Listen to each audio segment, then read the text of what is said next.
Ô, gente, Roberto Rilubiscro aqui. Parece que a batalha judicial entre o produtor Sean Cunningham e o roteirista Victor Miller foi resolvido, eles fizeram algum acordo, porque eu ouvi falar, estamos em janeiro de 2023, que vai haver uma série prequela, né, sobre o Sexta-feira 13, então, as origens do Jason Voorhees, pela badalada, cultuada produtora A24, parece que vai haver um filme, beleza, porque a franquia, em termos oficiais, não se mexe desde 2009, né, quando teve o reboot. Só que dentre esse período aí, 2009 até agora, um monte de filmes feitos por fãs, né? Os fan films foram realizados, vários deles com um nível de profissionalismo muito bom. Eu mesmo já resenhei aqui o Never Hike Alone e o Jason Rising, né?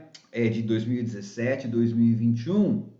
E agora eu vou resenhar mais dois, que são o primeiro e segundo, né? Que é o Friday the 13th Vengeance, Vingança. O 1 e o 2. O 2 tem um Bloodlines, né? Linhas de sangue. Esses filmes geralmente são conhecidos como Friday the 13th Vengeance, tá? São feitos a partir de fundos, financiamento coletivo, né? E assim, atraíram a atenção até de profissionais do próprio nicho do Sexta-feira 13. Você tem, por exemplo, Henry Manfredini, que é o icônico compositor da trilha sonora e do primeiro Sexta-feira 13 e de alguns outros, colaborou na trilha sonora. Você tem artistas, né, do Seis, que participaram. Você tem Jasons, né, dois ou três artistas, dublês que fizeram o Jason, que participaram, inclusive do 1, o xerife do 1, que é o Steve Dash, é o Jason do Sexta-feira 13 2.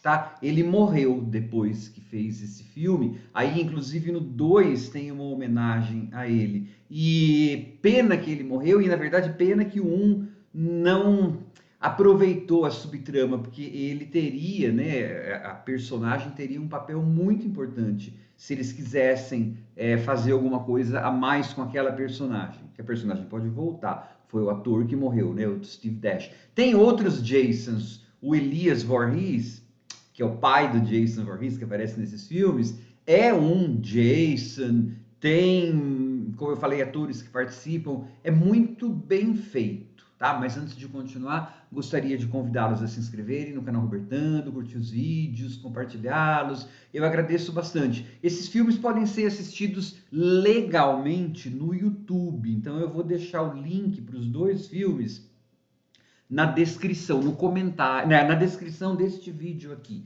tá? Mas antes eu vou falar um pouquinho sobre cada um. Então, o primeiro, que é sobre tanta coisa, então eu já vou até falar do defeito do primeiro. É muita trama, muita vontade de contar a história e muita vontade de entregar mortes. Entrega. Uau! Se você quer morte, tá cheio, lotado, e mortes criativas, mortes muito legais. Só que assim, você vai ver que tem dois assassinos, tem o Jason e tem o pai dele, porque assim, esse filme, o Vengeance, ele é imaginado como se fosse uma continuação do Sexta-feira 13, parte 6, o tal do Jason Lives, tá? Bom, aí o que acontece? 30 anos depois, o Tommy Jarvis, que é uma personagem icônica para nós que gostamos de Sexta-feira 13, né? Ele é o menininho lá do Sexta-feira 13 4, depois no 5, no 6 ele já é adulto, né? Ele vai matar o Jason lá tal, enfim. Bom, acho que quem vai assistir um filme de fã do Sexta-feira 13 sabe mais ou menos bem a história. A gente sabe que no Sexta-feira 13 6 o Jason acaba lá no fundo do lago, né? Bom, e o Tommy Jarvis é uma personagem importantíssima. Ok, 30 anos depois, Tommy Jarvis tem duas filhas e está desaparecido, porque ele foi atrás do Jason, que o Jason voltou a matar. Defeito do filme, eu não me lembro, pelo menos do primeiro, de eles terem mostrado como que o Jason sai do lago. A gente vê lá umas bolinhas escapando assim, mas como que ele saiu? Por quê, né? Precisa ser estabelecido isso aí. Só que paralelo à volta do Jason, tem o pai dele, o Elias Voorhees, que é um Jason. É o Jason, inclusive, do 6, tá? Trabalhando aí como ator, que vai lá atrás. Aí então você vai ter a história do Jason matando, você vai ter a história do pai, você vai ter as filhas do Tommy Jarvis indo atrás dele. Você vai ter vários grupos de pessoas que é para fornecer morte, né? Indo para essa floresta. E você vai ter um grupo de sobreviventes do Jason, tá? Uma deu para sacar, ela deve ser filha da psicóloga lá do segundo, da Jeannie, né? Mas assim, eles fizeram grupos de sobreviventes do Jason, mas não disseram de quem que são. Então, o que aconteceu na trama desse primeiro Jason, desse primeiro Vingança? É legal em termos de produção, as mortes são criativas, a música é legal, só que se perde um pouco, né? Porque é um excessivo de trilhas, de tramas. Às vezes eles têm que ficar falando sobre as tramas, mas mesmo falando sobre as tramas, não dá para desenvolvê-las. E olha que vai ter ideias legais, por exemplo, o xerife, né, da cidade, boca suja, tal, que é o Jason do segundo filme, que é aquele do saco de batata na cabeça.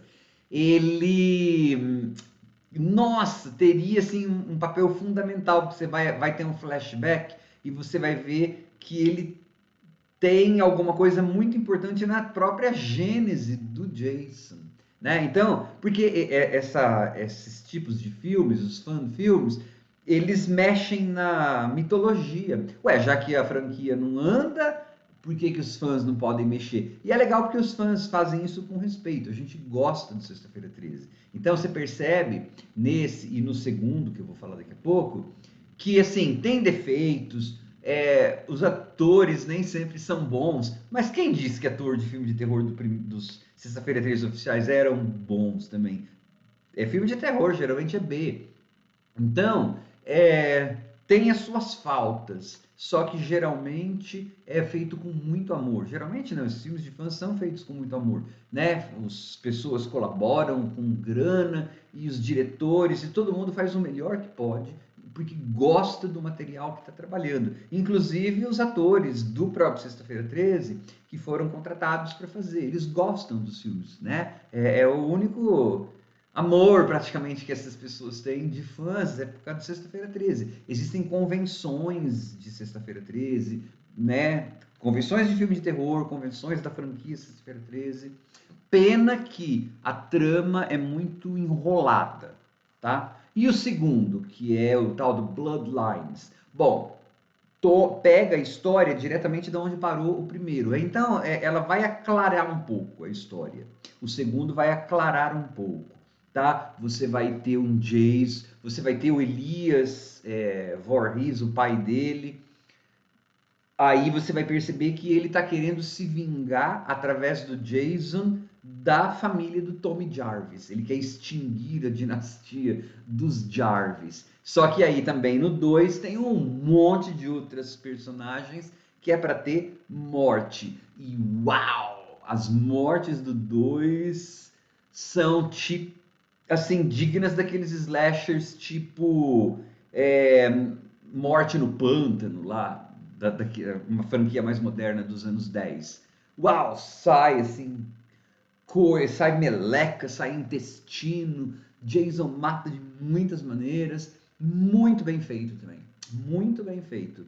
É melhor, inclusive, do que o primeiro, eu achei. Porque, assim, até dá uma resolução. O primeiro não tem uma resolução, não. Tá? Vai depender muito de você assistir ao 2. Então, como são filmes sozinhos, porque o primeiro saiu em 2019 e o 2 em 2022.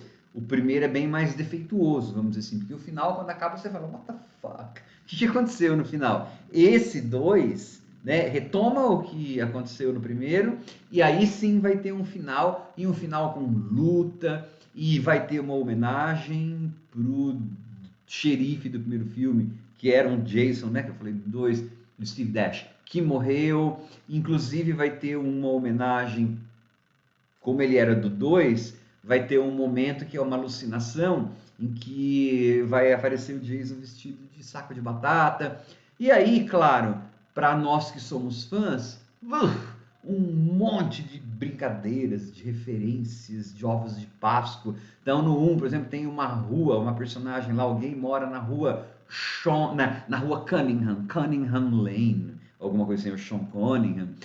Outra no 2, a moça fala assim, mas você nunca ouviu falar do Jason? Aí a outra moça responde, não, eu não sei quem é, eu cresci em Haddonfield. Haddonfield é a cidade do Michael Myers, e aquela atriz estava no Halloween 5. Tá?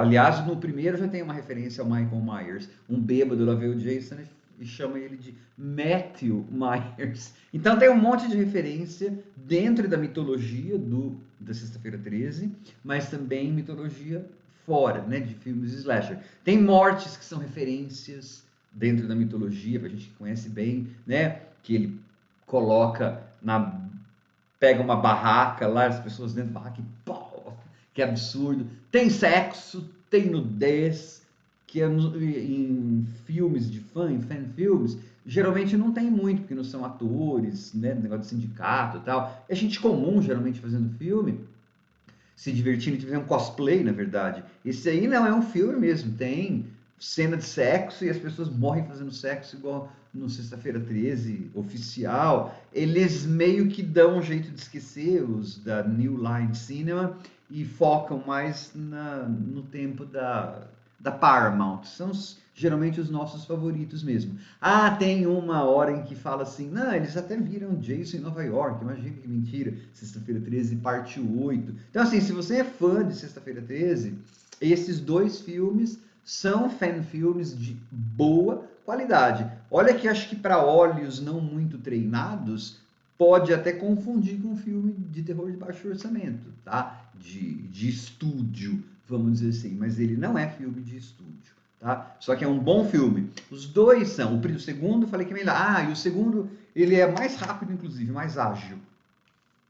Olha que o primeiro teve morte, hein? Mas o segundo, ele é mais rápido. É porque eles não ficam perdendo muito tempo com plot points, né? Com pontos da trama. Vai resolver mais no final. E aí tem uma carnificina doida. Mas eu gostei dos dois filmes, tá? Talvez o segundo pudesse ter 1h30, né? Mas, sério, eu que sou apressadinho. Tchau.